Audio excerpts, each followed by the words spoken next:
واش عندك مشكل في التركيز؟ واش عندك مشكل انك ديما مشتت؟ واش عندك المشكل ديال انه كتبدا شي حاجه وما كتساليهاش؟ الا كنتي كتعاني في وحده من هاد الثلاثه ولا بثلاثه مجموعين، فهاد الفيديو هذا ليك. كنواعدك انت ولا انت اللي كتفرجوا فيا دابا، الا تفرجتي في هاد الفيديو هذا حتى للاخر وطبقتي بالحرف هذا اللي قلت لك، ان شاء الله باذن الله غادي تحل هذا المشكل هذا عندك بواحد النسبه ديال 80% ولا 90% بلا ما تحتاج تاخذ شي دواء ولا شي حاجه. اول حاجه غنبغي نهضر عليها هي الله يجزيكم بخير، ما تجيش وتليبلي راسك وتحط على راسك واحد التيكيتا ديال انا راه مريض بالمرض ديال الاي دي اتش دي، ولا انا عندي الاي دي يعني اللي هو الاتنشن ديفيسيت. الله يجزيكم بخير، ماشي غير كنجيو وكنليبليو على راسنا هذه المساله. انا شخصيا عانيت مع هذا المشكل ديال ضعف التركيز، التشتت ديال الذهن من الصغر ديالي. الا قلبتي ليا في النقط ديالي في ديك الملاحظات اللي كيعطيها لك المعلمه، كان مكتوبه فيها ديما بلي راه الولد ما مركزش، الولد ما مركزش، ممكن يدير محسن، راه ذكي ولكن ما كيركزش مزيان. ما كنتمنى شي وقيته ترجعوا حتى نتوما لهذوك النقاط ديالكم ودوك لي بولتون غيبان لكم شنو اللي مكتوب تما. هذا مشكل عانيت به من الصغر. امتى غنتيدونتيفيا بهذا المرض هذا؟ حتى كانت عندي 25 عام وما ايدونتيفيتش راسي، واخا كاع المحيط ديالي منهم كاع اطباء كيقول لي انت اي دي اتش دي، ما ايدونتيفيتش راسي. مشيت عند طبيبه وسمعتها من عندها، وماشي هي جيت سمعتها من عندها، دوزت واحد الامتحان ودوزت واحد لي تيست اللي غنهضر عليهم في واحد الفيديو اخر، اوكي، اللي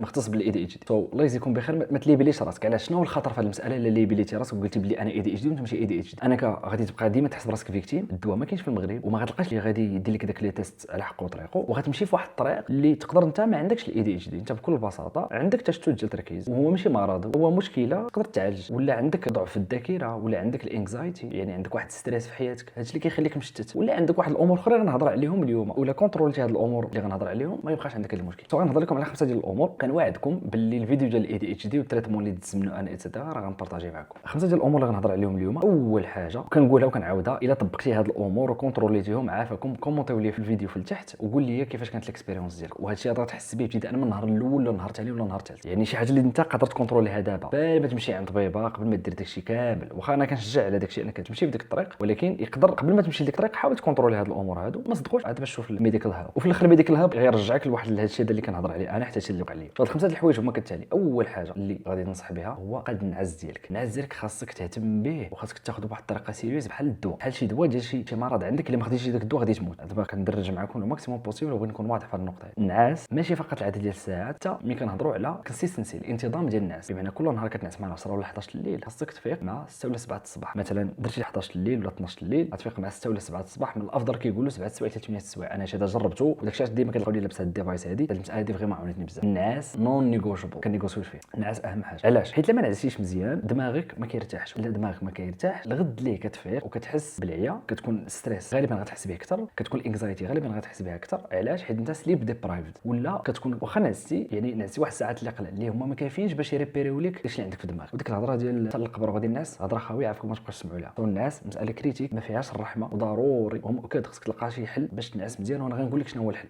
المساله الاولى هضرنا عليها الناس، حيت قلنا غادي تنظم لك الريتم ديالك وغتخلي الجسم يرتاح، وملي غتفيق انت مستريح الدماغ كيقدر يفونكسيون مزيان وغتقدر تركز اكثر وما غتكونش مشتت. الدماغ كيحيد البرين فوق، وهاد الظاهره ديال البرين فوق هي دماغ كتحس به مضبب وكتحس براسك ما قادرش تاخذ شي ديسيزيون. النقطه الاولى هي الناس. النقطه الثانيه واللي هي مهمه بزاف هي النقطه ديال الماكله. الماكله حتى هي عندها واحد الدور كبير انه كتخلق لك هاد التشتت ديال التركيز. هنا ماكله علاش كنهضر؟ اول حاجه هي اي حاجه فيها السكر، البروسيسد فود اون جينيرال، ولكن خصوصا اي حاجه فيها السكر. بما كنهضروا على السكر في حد ذاته ديروا في اتاي ولا قهوه مشكله كبيره. كنهضروا على البيموات، المناضه مشكله، العواصر واخا يكون ناتوريل، حيت اون فوا كيتعصر راه كيولي كله سكر. هادشي دا كامل ملي كتشربوا انت ولا ملي كتاكلوا ولا ملي كتكونسوميه اوتوماتيكمون كيافيكتي لك التركيز ديالك. وهادشي هذا داروا عليه دراسات كثار وتقدر تقلب عليهم. شوف الريليشن شيب بين شوغر بروسيسد فود اند انكزايتي ولا اند اي دي اتش دي ولا اند فوكس، قلبوا عليها في التركيز مثلا غتلقى كاين واحد الكوريلاسيون اللي فريمون كبيره بزاف وباينه. وكانوا داروا تجربات على الفيران اللي عطاوهم السكر ولا عطاوهم كذا، فار كيبقى يتحرك بزاف كيلقاه مشطون. علاش؟ حيت داكشي كيفرز لك بزاف ديال الانرجي اللي خصها تتحرك ديك الساعه، والجسم بزاف منه كيتحرك. ولا تحركتي بزاف ما كتقدرش تجلس، ولا ما جلستيش ما تقدرش تخدم. ذات بين ساد هذه المساله دي مهمه بزاف. الماكله مهمه انك تكونتروليها لو ماكسيموم بوسيبل. غتقول لي عبد الرحمن الحيت هذا شنو غناكل؟ غنقول لك غتاكل ما امكن اي حاجه ما فيهاش السكر، وحاول تشوف هذاك الكيتو دايت.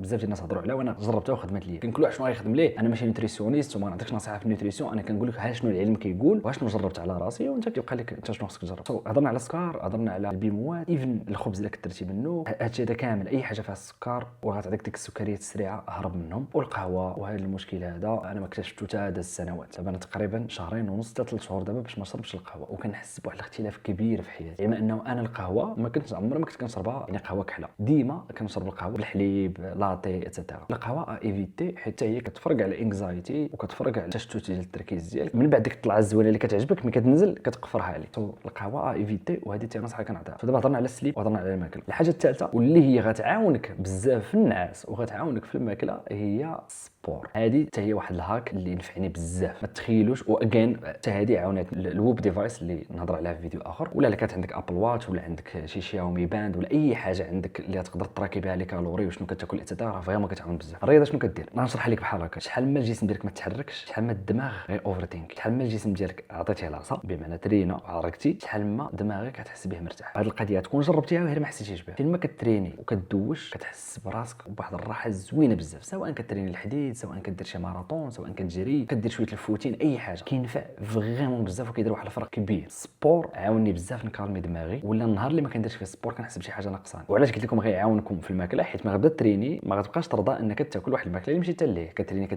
كيولي الجسم ديالك تقول لك بغيت واحد النوترينتس ديال المعقول، بغيت ماكله حقيقيه، ما بغيتش ماكله يعني مزوره بحال البيموات وبحال كذا. واحد القاعده كتقال كيقول لك اي ماكله الا حطيتها قدام جدك وما عرفاتهاش هذيك راه ماشي ماكله. فهمتوا القاعده؟ يعني اي حاجه فيها الباكاجين وكثره الباكاجين بعد داكشي راه ما مزيانش. حاول تاكل الهول فودز، حاول تاكل لي فروي لي ليغوم، اللحم الدجاج، يعني حاول تاكل الهول فودز بعد على اي حاجه اللي بروسيس، الكاشير، كثره الفرماج اللي بروسيسي بزاف، داكشي كامل هرب منه. السبور غيعاونك تقاد الماكله ديالك، والسبور غيعييك اناف باش غيخليك انك غتبغي تنعس بالليل. اوكي سو اتس اول ريليتد، كلهم غادي يعاونوك وغيخليو حياتك رائعه جدا وغيإليمينيو لك هذا المشكل هذا ديالك. دابا غندوزو لجوج الحوايج الاخرين اللي بقاو. الحاجه الرابعه واللي مهمه بزاف هو انك خصك تقاد لونفيرونمون ديالك ما امكن. غنوريكم غير اكزامبل على هذا البيت ديال ملي كنخدم فيه واحد الميستري بوكس هنا غيبان لكم، وما كاين حتى شي حاجه اخرى قدامي البيسي اللي كنخدم به بطبيعه الحال. واش هذا كيخليني ما عنديش مشتتات في البلاصه اللي كنخدم فيها ولا البلاصه اللي غنكون كنقرا فيها. هذه مساله مهمه بزاف. ما يمكنش تكون كتخدم في بلاصه عندك فيها التليفون ديما فيه النوتيفيكيشنز، عندك 100,000 حاجه دايره حداك، البيت مرون، البيت فيه بزاف ديال الحوايج، سا مارش با، عمرها ما غتخدم لك هذه القضيه هذه، وانت راه كتعاني فيها بصمت وما فراسكش. سو لونفيرونمون ديالك ضروري يكون ستريس فري، وضروري يكون انكلاترد، ما يكونش فيه بزاف ديال الامور بزاف ديال الحوايج اللي عندك، نقص لو ماكسيموم بوسيبل. وحتى البيرو ديالك يكون سامبل وما يكونش فيه بزاف ديال الحوايج. هكا غادي تخلي دماغك كيمشي ديريكتومون للمعلومه اللي كيقلب عليها، ودماغك كيمشي ديريكتومون لي طاش اللي خصو يركز عليهم. اخر حاجه واللي هي معضله كبيره ونقدر نقول لكم هي اللي خلات الظاهره ديال الارتفاع الحالات ديال الاي دي اتش دي. اي واحد كيلي بلا راسو كاي دي اتش دي، هادشي كنهضر معكم في دراسات في الامريكان وفي اوروبا وفي بزاف ديال الدول في العالم. الحاجه اللي خلات هذه المساله دي ترتفع لهذه الدرجه هذه هي السوشيال ميديا والسكرين تايم. وهذه القضيه كنت كنهضر عليها من 2019. ولينا حنا في واحد العالم ديال كاين واحد الانفلو ديال الانفورميشن اللي فريمون كثير بزاف. وهنا غنهضر لكم واحد المساله سميتها الانبوت والاوتبوت. هذه كتسمعوها في البيسيات، كتسمعوها بزاف ديال لي دومين. بكل بساطه هو الانبوت هو المعلومه داخله، الاوتبوت هي المعلومه غادي تخرج. الاشكال اللي عندنا في الزمان هذا هو انه عندنا الانبوت اكثر من الاوتبوت، بمعنى كنكونسوميو وما كنخرجوش، وداك الشيء كيخلق لك واحد المشكل في دماغك. والاشكال اللي كاين هو انه كنا قلنا كنكونسوميو بواحد الطريقه اللي واعيه. لا، اما انت كتسكرولي واخا انت ما ديتيهاش في داك الفيديو ولا سكيبيتيه بالزربه ولا لا داك الفيديو لا ديك ستوري لا ديك الريل لا داك الشورت، هذاك انبوت دخل لك لدماغك. ها انت واحد شويه كتسكرولي كيبان لك شنو اللي واقع في الشرق الاوسط، ها شنو واقع في ايران، ها شنو واقع في الامريكان، ها شنو واقع في هنا، شويه دزتي عندنا مشكله في المغرب، فيضانات هذه دزتي شي لعيبه واقعه في الشينوا،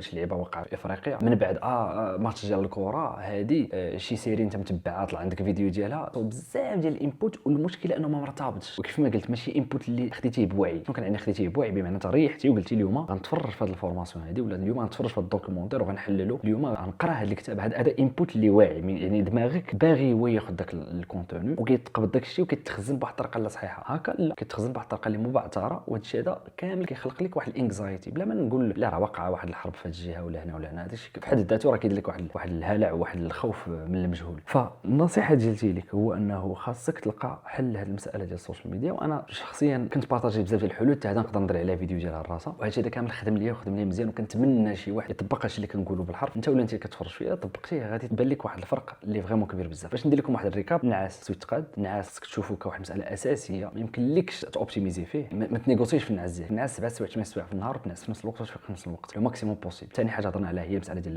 الماكله مهمه بزاف، حتى هي ما فيهاش نيغوسياسيون. داك الانبوت ديال الماكله اللي كتدخل للجسم ديالك راه غيطلعك ولا غادي يهبطك. ما يمكنش تاخذ كاع الدوايا ديال الاي دي اتش دي في العالم وما يقديوش لك كيف ما خص يقديو لك الا كانت الماكله ديالك انت كتدخل واحد السموم اللي كيضرب مع هذاك الدواء. ما يمكنش. ودوك السموم هما بحد ذاتهم تستيميليو لك الدماغ ديالك بواحد الطريقه اللي خايبه بزاف. حاجه ثالثه هضرنا عليها السبور غيخليك تخرج دوك السموم ويخليك تخرج الانرجي، وديك الانرجي الزايده في الجسم ديالك، حيت انت واحد الانسان اللي واحد الاي دي اتش دي المعنى ديالها انك عندك اتنشن ديفيسيت، عندك نقص التركيز وفرط في الحركه. ديك فرط في الحركه هي عباره عن انرجي انت ما خليتيهاش تخرج، خاصك تخليها تخرج. وباش تخليها تخرج خاصك دير الرياضه. يوميا. واحد النهار دير رياضه قاصحه غادي تبوش اللي ميز ديالك، نهار اخر غتعرف دير ستريتشين المهم يتحرك الجسم ديالك، ضروري خصك تحرك. ما خرجتيش بهذه الطريقه غيخرج الفرط ديال الحركه. هذه ديرها قاعده عندك. الحاجه الرابعه اللي هضرنا عليها هو الانفيرونمون ديالك. وريت لكم البيت ديالي اللي ما فيه حتى شي حاجه من غير هذا الكرسي وهذا البيرو هذا، وكيفاش كنخدم، كيفاش المساله كتعاوني، ونقدر يعني ندير واحد الفيديو غير على البيت كيفاش ننظمو وكيفاش كنخدم في كل بلاصه. والحاجه الخامسه والاخرى اللي هضرت عليها هي المساله ديال السوشيال ميديا، وكيفاش السوشيال ميديا في حد ذاتها يعني واخا تكون مقاده هذا كامل وجيت للسوشيال ميديا وتخليها مازال غتبقى مشتت، حيت لا ناتور ديال السوشيال ميديا كتهوكيك وكتخليك انت واحد الانسان اللي ما قادرش تكونسومي لي زانفورماسيون ولا الخدمه اللي ممله. علاش؟ حيت دماغك ولا في سكرولي كياخذ دوبامين سور بلاص. هاد الخمسه الحوايج الا كونتروليتيهم كنوعدك باللي ما يبقاش عندك هذا المشكل هذا ديال التركيز، ولا غتنقصوا بواحد النسبه اللي كبيره بزاف. جرب هذا الشيء هذا وعاود رجع عندي في لي كومونتير وبارطاجي معايا الاكسبيريونس ديالك. كنتمنى الاكسبيريونس ديالي تكون نفعتكم، وكنتمنى يكون هذا الشيء هذا خلاك انك تمشي تبحث اكثر عليه وتبحث على كل حاجه من هاد الخمسه الحوايج. وان شاء الله ندير فيديو اخر اللي غنهضر فيه على الاي دي اتش دي وغنفصل فيه حتى هو ان شاء الله على حق طريق. وكما تسناوش داك الفيديو بداو دابا بهاد النصائح اللي عطيتكم. تبارك الله عليكم.